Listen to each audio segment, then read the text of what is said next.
দিনাধীন ভুলে খোদার পথে জীবনটা আজ সাজাই ফুলে ফুলে। নবীর পথে জীবনটা আজ সাজাই ফুলে ফুলে। এসো কোরআন পড়ি হাদিস পড়ি তকদিনা দিন ভুলে খোদার পথে জীবনটা আজ সাজাই ফুলে ফুলে। নবীর পথে জীবনটা আজ সাজাই ফুলে ফুলে। এসো শিশু কিশোরা হাল বৃদ্ধ কোরআন পড়ি সই শুদ্ধ। এসো শিশু কিশোরা হাল বৃদ্ধ কোরআন পড়ি সই শুদ্ধ। গুনাহ হবে কোরআন পড়া, গুনাহ হবে কোরআন পড়া। শুদ্ধ না হলে এসো কোরআন পড়ি হাদিস পড়ি তকদিনা দিন ভুলে খোদার পথে জীবনটা আজ সাজাই ফুলে ফুলে। আমরা সকলে জবান খুলে পড়ি আলহামদুলিল্লাহ। সমস্ত প্রশংসা সেই মহান রব্বুল কারীমের জন্য, যে মহান আল্লাহ রাব্বুল আলামিন আমাদেরকে এই পবিত্র মুহররম মাসের সর্বশেষ জুমায়, যে মহান রব্বুল আলামিন আমাদেরকে আল্লাহ পাকের ঘরের গোলাম হিসেবে কবুল করেছেন। আল্লাহ পাকের ঘরে যে আল্লাহ রাব্বুল আলামিন আমাদেরকে আসার মতো আসার এবং বসার মতো তৌফিক দিলেন, সেই মহান মুনিবের দরবারে অন্তরের অন্তঃস্থল থেকে কালিমাতুশ শুকর জ্ঞাপন করছি। সকলেই জবান খুলে পড়ি আলহামদুলিল্লাহ। আমরা পাশাপাশি সেই মহান রবের আবারও শুকরিয়া আদায় করছি, যে মহান রব বান্দাদের তওবা কবুল করে থাকেন, যে মহান রব বান্দাদের দোষ গ্রহণ করে থাকেন, যে মহান রব বান্দাদেরকে ক্ষমা করতে ভালোবাসেন, যে মহান রব বান্দাদেরকে নামাজের জন্য আহ্বান করেছেন। কাজেই আমার বান্দারা যেন জাহান্নাম থেকে মুক্তি হয়ে এই নামাজ পড়ার উসিলায় আমার বান্দারা যেন জান্নাতে পৌঁছাতে পারে। যে মহান রব আমাদেরকে এরকম পথ দেখিয়েছেন, এরকম পথে চলার জন্য নির্দেশ করেছেন, আমরা সেই মহান মালিকের দরবারে অন্তরে অন্তঃস্থল থেকে কালিমাতুশ শুকর জ্ঞাপন করছি। আবারও বলছি আলহামদুলিল্লাহ। আমরা সকলে বিশ্ব নবীর প্রতি দরুদ এবং সালাম পাঠ করছি, যার সুপারিশ ব্যতীত আমরা কেউ জান্নাতে প্রবেশ করতে পারবো না, যিনি ইহকালীন জগতের সভাপতি, যিনি বিশ্ব সভার সভাপতি, যে বিশ্ব নবী সাল্লাল্লাহু আলাইহি ওয়াসাল্লাম, যিনি একটি কথা বলেছেন, রব্বি হাবলি উম্মতি, যে আমার গুনাহগার উম্মতের কি অবস্থা হবে, এবং পাশাপাশি বলেছেন যে আমার একটি গুনাহগার উম্মত যদি জাহান্নামের মধ্যে থাকে, আমি নবী আপনার জান্নাতের মধ্যে প্রবেশ করব না, বলে সুবহানাল্লাহ। তাহলে যে বিশ্ব নবী সাল্লাল্লাহু আলাইহি ওয়াসাল্লাম বিশ্ব সভার সভাপতি, তিনি যদি আমাদের জন্য অর্থাৎ এই শেষ উম্মতের জন্য যদি এত বড় এত গুরুত্বপূর্ণ কথা বলতে পারেন, তাহলে সেই শেষ নবীর প্রতি যে আমরা অন্তরের অন্তঃস্থল থেকে দরুদ এবং সালাম পাঠ করব, দরুদ শরীফ পাঠ করব, দরুদ আর সালাম পাঠ করব, আমরা এমন মুসল্লি বা এমন বান্দারা আছি যে বিশ্ব নবীর প্রতি দরুদ পাঠ করতে পারি না। তা আমরা সকলেই সেই বিশ্ব নবী সাল্লাল্লাহু আলাইহি ওয়াসাল্লামের প্রতি অন্তরের অন্তঃস্থল থেকে দরুদ এবং সালাম পাঠ করি। আমরা সকলে পড়ি সাল্লাল্লাহু আলাইহি ওয়াসাল্লাম। আজকে আমি আলোচনা করব আপনাদের সম্মুখে যে প্রত্যেকটি জিনিসের উপকারিতা রয়েছে এবং অপকারিতাও রয়েছে। প্রত্যেকটি জিনিসের, যেমন ফজর নামাজের 5 ওয়াক্ত বান্দাবান্দিদের জন্য মহান আল্লাহ রাব্বুল আলামিন 5 ওয়াক্ত নামাজকে ফরজ করে দিয়েছেন। এই 5 ওয়াক্ত নামাজের উপকারিতা আছে। নির্দিষ্টভাবে ফজরের নামাজের 10টি উপকারিতা, অর্থাৎ ফজরের নামাজের 10টি ফজিলত রয়েছে। ধরে বলেন কয়টি? 10টি। এই ফজরের নামাজ যারা জামাতবদ্ধ আদায় করবে, এই ফজরের নামাজ যারা জামাতের সাথে আদায় করবে, আল্লাহ পাক রব্বুল আলামিন এদের জন্য নির্দিষ্টভাবে 10টি মর্যাদার কথা বলেছেন। এখন যারা ফজরের নামাজ জামাতবদ্ধ আদায় করবে না বা নামাজ পড়বে না, এদের জন্য এই 10টি ফজিলত নয়। এরা কি এই 10টি ফজিলত থেকে অবশ্যই বঞ্চিত, কেননা এটা শুধু ফজরের নামাজ যারা মসজিদে এসে জামাতের সাথে আদায় করবে এদের জন্য এই ফজিলতগুলো বলা হয়েছে। কাজেই আজকে আমরা আলোচনা করব যে ফজরের নামাজ আমরা যারা জামাতবদ্ধ হয়ে পড়ি আমাদের জন্য 10টি ফজিলতের কথা বলা হয়েছে। এখন একটু জানতে চাই যে আজকে আমরা ফজরের নামাজ পড়েছি কারা কারা। আজকে এই যে মুহররম মাসের সর্বশেষ জুম্মা, এই জুম্মার পরে আর কোনো জুম্মা পাওয়া যাবে না। এটা হলো আরবি বছরের প্রথম মাস মুহররম। এরপরে যে মাসটি আসছে সে মাসের নাম কি? সফর। যদি বলেন কি? সফর। আমরা যে মুহররম মাসকে বিদায় দিচ্ছি বা মুহররম মাসের সর্বশেষ জুম্মা, আমরা এখানে এমন ব্যক্তিরা উপস্থিত আছি যে ফজরের নামাজ আমরা জামাতের সাথে পড়ার মতো সৌভাগ্য আমাদের হয় নাই। কিন্তু আসলে বিষয় হলো আপনাকে আল্লাহ পাক রব্বুল আলামিন সৃষ্টি করেছেন, ওমা খালাকাতুল জিন্না ওয়াল ইনসা ইল্লা লিয়াবুদুন। সূরা জারিয়াতের 56 নম্বর আয়াতে আল্লাহ তাআলা বলেন, আমি তোমাদেরকে সৃষ্টি করেছি আমার হুকুম মানার জন্য। নামাজ পড়া এটা একটা আল্লাহ তাআলার হুকুম। আমি তোমাদেরকে সৃষ্টি করেছি আমার গোলামি করার জন্য। নামাজের মধ্যে সিজদা দেওয়া মানে আল্লাহ তাআলার গোলামি করা। আমি তোমাদেরকে সৃষ্টি করেছি আমার হুকুমের দাবিদারি করার জন্য। নামাজ পড়া মানে আল্লাহ তাআলার হুকুমের দাবিদারি করা। আপনি যদি নামাজ না পড়েন, আপনি যদি আল্লাহ পাকের ঘরে এসে ইবাদত না করেন, আপনি নামাজের সময় যদি বাসায় বসে থাকেন, তাহলে আপনি এই আয়াতের বিপরীত চলতেছেন। কিভাবে চলতেছেন?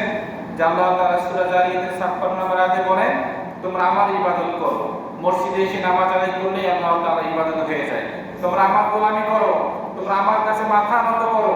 কিসের মাধ্যমে?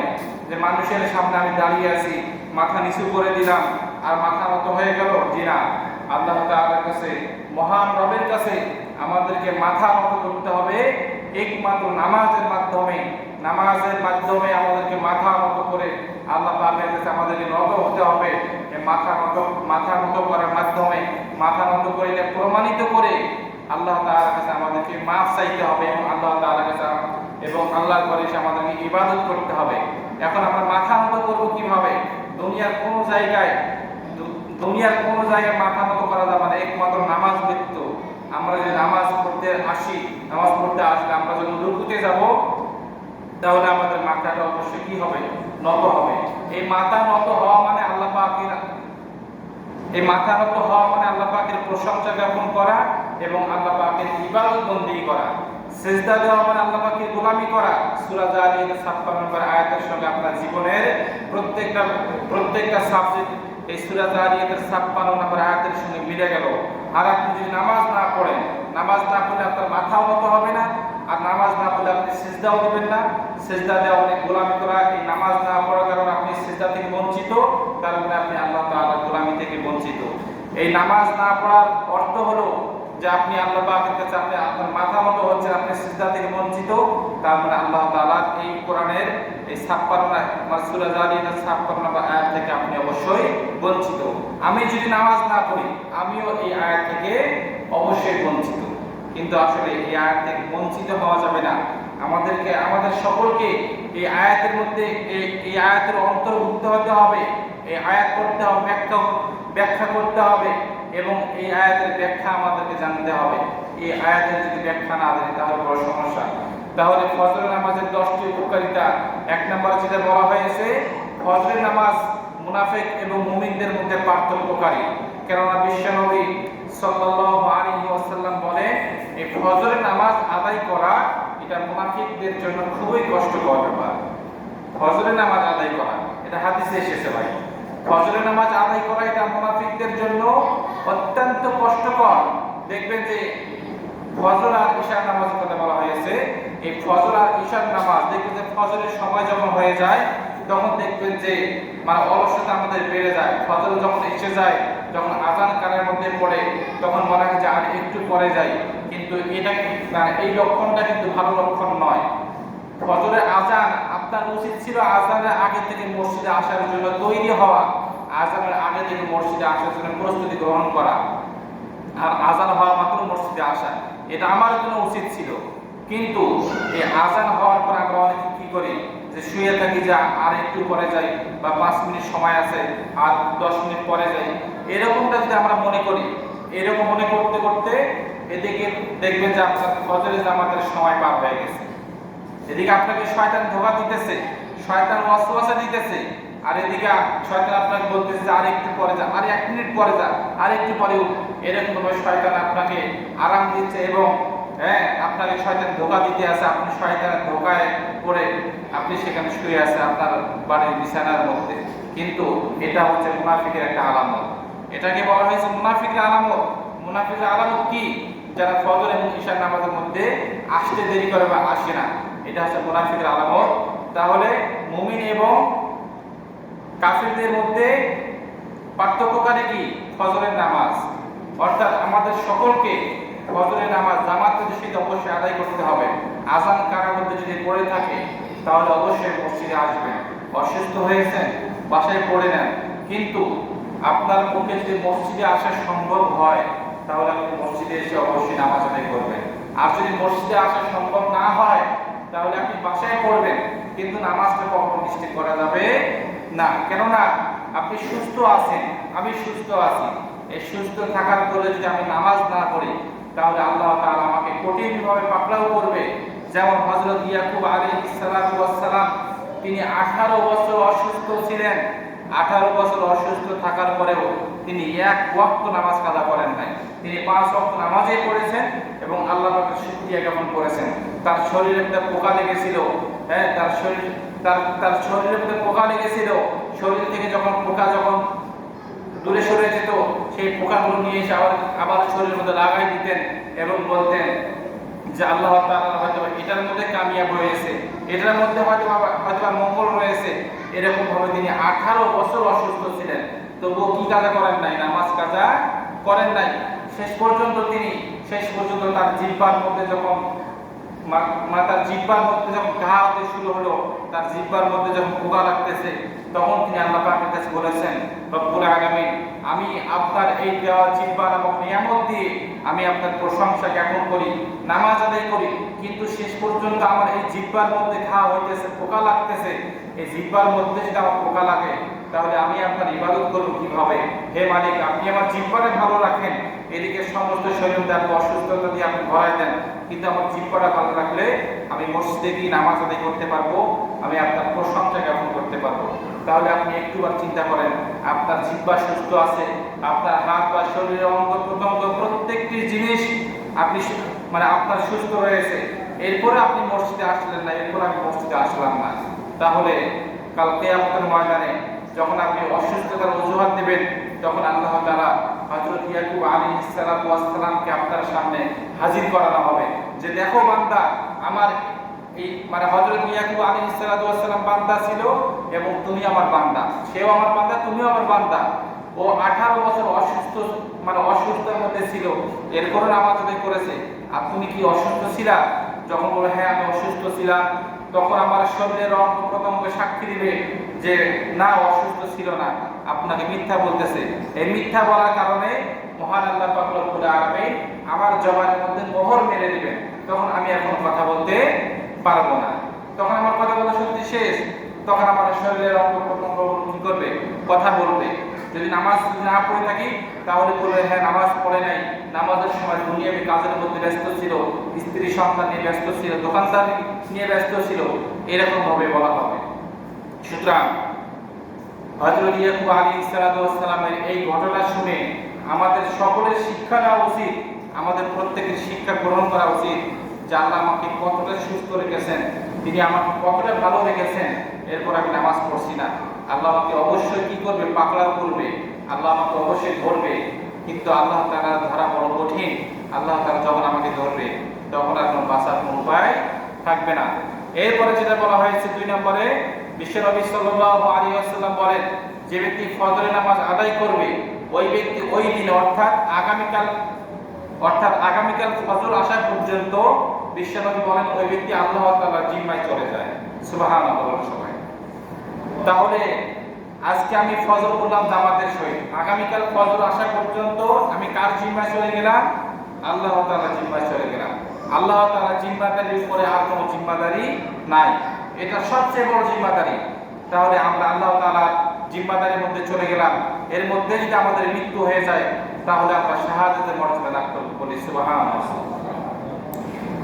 ঠিক আছে, এরপরে বলা হয়েছে বিশ্বনবী সাল্লাল্লাহু আলাইহি ওয়াসাল্লাম বলেন, যে ব্যক্তি ফজরের নামাজ জামাতের সাথে আদায় করবে, মহান আল্লাহ রাব্বুল আলামিন ওই ব্যক্তির আমলনামার মধ্যে সারা রাত দাঁড়িয়ে নফল নামাজ পড়লে যে সওয়াব হবে সেই পরিমাণ সওয়াব তার আমলনামার মধ্যে দান করা হবে। তাহলে এখন আপনি চিন্তা করেন, ফজরের নামাজ পড়বেন নাকি পড়বেন না? বলেন, ফজর কি মিস্টেক করবেন নাকি পড়বেন? সবাই কথা বলেন, ফজরের নামাজ কি পড়বেন? আচ্ছা বলেন, আমরা তারাবির নামাজ কয় রাকাত পড়ি? 20 রাকাত। কেউ 8 রাকাত পড়ে, কেউ 12 রাকাত পড়ে, কিন্তু আমরা কয় রাকাত পড়ি? 20 রাকাত পড়ি। এই 20 রাকাত নামাজ পড়তে আমাদের শরীরটা একটু হলেও কি হয়ে যায়? ক্লান্ত হয়। এই 20 রাকাত নামাজ পড়তে ধরেন 2 ঘন্টা সময় নিলাম, 2 ঘন্টা সময় লাগে। আমরা এই 2 ঘন্টা নামাজ পড়তে গেলে আমাদের শরীরটা একটু ক্লান্ত হয়ে যায়। কিন্তু বিশ্বনবী বলে, যদি কোনো ব্যক্তি ফজরের নামাজ জামাতের সাথে আদায় করে, জামাতের কথা বলা হয়েছে, জামাতের সাথে আদায় করলে সারা রাত দাঁড়িয়ে নফল নামাজ পড়ার সওয়াব তার আমলনামার মধ্যে দান করা হবে। চিন্তা করেন, তার কতগুলো সওয়াব আপনি পাবেন, আমি কতগুলো সওয়াব পাবো। আজকে আমি ফজরের নামাজ জামাতের সাথে পড়েছি, বা আপনি যদি পড়ে থাকেন আপনিও এই সওয়াব পেয়েছেন। তাহলে আমাদের সকলকে ফজরের নামাজ প্রতিদিন জামাতের সাথে আদায় করার জন্য চেষ্টা করতে হবে। আমরা যারা চেষ্টা করি না, আমাদেরকে আল্লাহ তাআলা পাকড়াও করবে। আমাদের কানের মধ্যে যারা আযান পড়ে, আযান শোনার পরে যারা আসি না, আল্লাহ তাআলা আমাদেরকে গজবও দিতে পারেন, অসুস্থতা দিয়েও কি করতে পারে? পরীক্ষা করতে পারেন। আল্লাহ তাআলা অনেক নবী রাসূলদেরকেও এই অসুস্থ মানে বিভিন্ন রোগ দিয়ে পরীক্ষা করেছেন। সুতরাং আগামীকাল থেকে দেখে দেখা যাবে যে ফজরের নামাজে মুসল্লি কয়জন হয়। আজকে তো ফজরের নামাজের যে 10টি উপকারিতা, 10টি উপকারিতার মধ্যে 1 থেকে 4 পর্যন্ত বললাম। ঠিক আছে, আগামী জুমার বাকি বিষয়গুলো বলা হবে। তাহলে আজকে এতটুকু আলোচনায় আমরা কতটুকু উপকৃত হয়েছি বা উপকৃত হব, বা আমরা কয়জন আমরা এই কথাগুলো আমলের মধ্যে নেব, দেখবেন আপনারা যে আজকে যে আগামীকালকে ফজরের নামাজে মুসল্লি বাড়ে নাকি এবার যে কয়জন আছে এই কয়জনে আসে। ঠিক আছে, এটা আপনারা লক্ষ্য করবেন। মহান আল্লাহ রাব্বুল আলামিন আমাদের সকলকে 5 ওয়াক্ত নামাজি হিসেবে কবুল করুন, সকলে বলি আমিন। আর বিশ্বনবী বলেন, আউয়ালু মা ইউহাসাবু বিহিল আবদু ইয়াওমাল কিয়ামাতিস সালাত। বিশ্বনবী বলেন, কিয়ামতের ময়দানে আগে আমাদের কাছে নামাজের হিসাবটা নেওয়া হবে। কাজেই আমরা যারা উপস্থিত হয়েছি সকলকে মৃত্যুবরণ করতে হবে। যেহেতু মৃত্যুবরণ করতে হয়, মরা লাগবে, যেহেতু নামাজের হিসাবটা আমাদেরকে আল্লাহ তাআলার কাছে দিতে হবে, কাজেই সকলে 5 ওয়াক্ত নামাজ পড়বেন। আপনি যেখানে আপনার সময় সুযোগ হয় আপনি সেখানে জামাতের সাথে নামাজ আদায় করবেন। মহান আল্লাহ রাব্বুল আলামিন আমাদের সকলকে